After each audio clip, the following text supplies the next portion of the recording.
In this video, I'm going to go over many of the unique pros and cons of staying in all-inclusive resorts, including some that I'm sure you've never considered. I'm a big fan of these resorts, but obviously they aren't for everyone or for every vacation, so I'm going to try to help you figure out when they are best for you or best avoided. All-inclusive pro, they are definitely cheaper if you are a drinker. Here are two fairly similar resorts in the Cancun hotel zone with very good reviews and are among the cheaper good options in each category. The all-inclusive Oleo Cancun Playa goes for $319 per night for 2 people in high season, and the Fiesta Americana Cancun Villas goes for $233 per night with no meals or drinks included. For a difference of $86 per day for 2 people, you can choose your own restaurants and meals, which can save you money. Even in the Cancun hotel zone, there are local taco places where you can get lunch for about $8 per person, and they're pretty good. The all-inclusive resort has a big buffet that is open for breakfast, lunch, and dinner, but they also have a couple of a la carte restaurants that are similar to what you might get at a standard beach hotel. Even 2 buffet meals per day is a lot for many people, although they do tend to have quite a few good choices. The bottom line is that if you don't drink alcohol, you can probably save money at an a la carte beach resort. But once you add in even say 2 drinks per day for each person, the all-inclusive place is almost certainly going to be cheaper. And if you're like me and you really like to let loose on vacation, you can save a fortune at an all-inclusive resort. They're really efficient and provide great value for those who enjoy living it up. All-inclusive con, regular hotels are often cheaper if you are not a drinker. Since there's no rule that you have to stay at a beach resort at all, you could instead book a place like the Hotel Cavia Plus Cancun a few miles away in the downtown area for only $65 per night, and it's got a nice pool and the same weather as the beach. In this case, you've got $244 more to spend each day on food, drinks, taxis to the beach, massages, and whatever else you might enjoy. You can definitely have a great time and spend far less than you would at the cheaper all-inclusive resorts, and on top of that, you don't feel like you're subsidizing booze for everyone else there this way. All-inclusive pro, far fewer security concerns, especially for families. One of the biggest points in favor of all-inclusive resorts is the safety factor, especially for families with kids. Especially the larger all-inclusive resorts in places like Cancun, Jamaica, and Dominican Republic are big gated compounds that have security controlling who gets in and quite a few security guards within the resort itself. That may sound a bit over the top, but many parts of the Caribbean are somewhat lawless, regrettably, and I'm especially looking at you, Jamaica. When you're within the walls of an all-inclusive resort, you will feel safe and for good reason. And if you have your kids with you, this is obviously far more important. Not only is it safe, but if you choose a family-friendly resort, they will have a kids club and lots of supervised activities, as well as plenty of other kids to hang out with. There are a la carte hotels that are large enough to have these facilities, but they're much more common in the big all-inclusive places. All-inclusive con, it's almost always safe to visit places if you plan ahead. The other side of this argument is a little tough to make, but generally you just have to be a lot more careful when choosing a destination when you're traveling with kids. Europe is known to be safe, for example, even compared to the US. It also depends on the age of the kids, of course, but there are thousands of great destinations all over the world that are safe, and you just have to do some research and choose one of them. All-inclusive pro, attractions nearby are often disappointing in beach or island areas.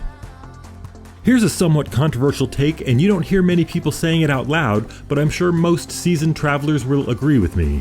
When you're considering a Caribbean island, whatever attractions and historical sites you'll find there are disappointing, especially compared to most other parts of the world. I've taken island tours of nearly all of the popular Caribbean islands, and at first I was surprised by how run down most of them are and how even the top sites are really basic. Part of it is that many of these islands only have 10,000 or 20,000 total residents, so they're like a small town.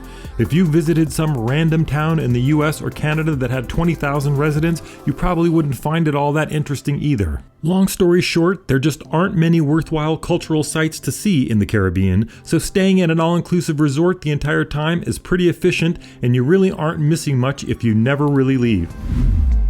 All-inclusive con, if you really want to do cultural tourism, there are countless great choices. So yeah, if you want to see something you've never seen before, you obviously won't find it at an all-inclusive resort, but you can find it in places like Old San Juan on Puerto Rico or even Cartagena in Colombia. Cartagena actually has some very affordable all-inclusive resorts, but you might as well stay within the city walls at a more interesting place and you'll have plenty of great sightseeing options nearby. Old San Juan is definitely my cultural pick for a Caribbean destination, and they have great sandy beaches just a few miles away, but no all-inclusive resorts. I hear Havana in Cuba is a very good cultural destination as well, although I've yet to make it there myself. By the way, this is Roger from priceoftravel.com, and if you're enjoying this video, I would appreciate it if you would hit the like button or even subscribe to the channel. And if you have feedback or would like to see other topics, please let me know in the comments. One thing I'm struggling with so far is engagement, and I could use your help if you find this interesting at all. All-Inclusive Pro, the food is plentiful and usually pretty good. Even in a place like Cancun, you can usually find an all-inclusive resort with terrible reviews starting around $150 per day like this one, and if you ignore reviews before you book, you'll probably get pretty terrible food and service. But if you're paying attention and book one of the better places, the food is going to be pretty good and of course in pretty much unlimited portions. I'm often pleasantly surprised by the quality of food and drinks in the better all-inclusive resorts. Most people I know love a good breakfast buffet in general, and the lunch buffets almost always include quite a few good choices, including some local specialties. You obviously won't go hungry, and you'll probably be pretty happy with what is on offer. Better still, most of the better all-inclusive resorts have at least one included a la carte restaurant for dinner in addition to the buffet, and some have several. In those cases, the food will be freshly prepared and should be similar to other hotel restaurants nearby. All-inclusive con, the food is mostly buffets and almost never interesting. Of course, the other side of this is that buffets do get old after just a few days, especially if the items are repeated.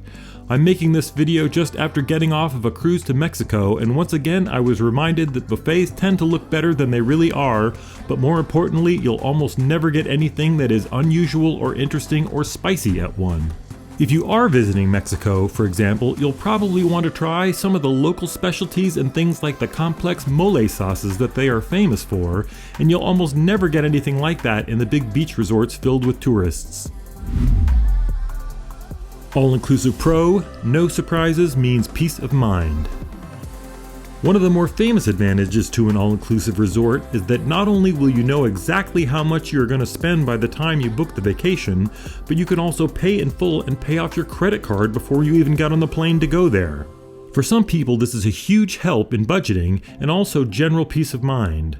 Contrast that with booking a hotel in a place like Hawaii and then finding out that everything is twice as expensive as you were expecting before you got there. I've flown to places that were shockingly expensive, and it's not as much fun if you have to skip meals and activities just to keep from going broke. All-inclusive con, zero chance of serendipity. The other side of this one is if you go to an all-inclusive beach resort, you're almost certainly going to spend almost every minute of your visit on the property, and everything about your vacation will be predictable. It's almost like someone else is planning your vacation because there are so few options. And it seems crazy to leave the resort to go to another restaurant or bar when you've already paid good money for the ones right in front of you. Some of your friends staying in a normal hotel might stumble across an amazing street taco joint and a hole-in-the-wall bar with almost no tourists, but you'll always be eating in the main buffet and drinking at the Fiesta bar afterwards, surrounded by people you recognize from your flight in.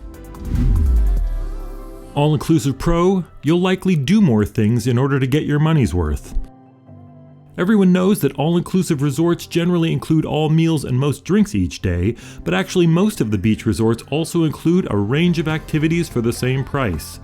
Especially at the huge places in the Dominican Republic, they typically include things like snorkeling equipment or kayak rentals. If you're staying in a normal beach hotel, those things might cost a good chunk of money and require deposits and paperwork, but at an all-inclusive resort you can usually just show your room key or wristband and you're on your way.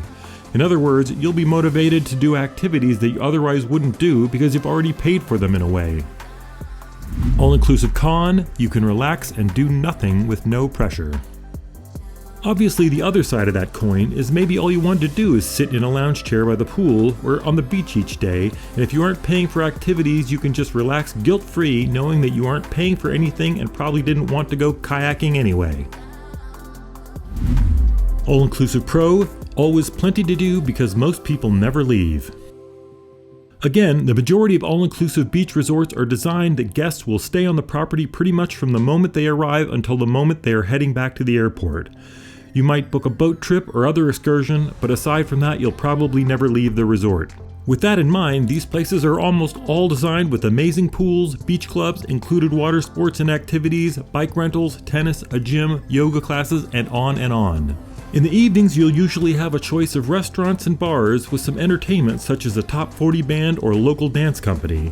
Some of the larger resorts have a full nightclub with DJs and dancing well into the evening, and I've even been to one that had a separate sports bar as well. The point is, most of these places have loads of interesting options of things to do from sunup until late night, and that's very convenient and fun. Many of them also include a fully stocked minibar in your room, so if you just want wine or drinks on your own balcony, that is also a free option. It's pretty great as long as that is what you're in the mood for. All-inclusive con. Are you really traveling if you never leave the resort? Haters of all-inclusive resorts will tell you that it's not even really traveling, and it's kind of cheating as well. One of my favorite headlines from The Onion is, "Woman who loves Brazil has only seen 4 square miles of it." It's funny because it's true. If you fly to, say, Cancun or Punta Cana to stay in an all-inclusive resort, you'll learn almost nothing about the area or its culture while you are there. There's nothing wrong with that, of course, but it's not really traveling. You could instead book a hotel in downtown Playa del Carmen and visit Tulum and Chichen Itza and other nearby sites, then at least you'd feel like you'd visited Mexico. I enjoy doing both, and you can't really confuse one style of travel for the other. Thanks for watching until the end, and again, I'd really appreciate it if you'd hit the like button. Please subscribe to the channel for more videos about how much things cost around the world.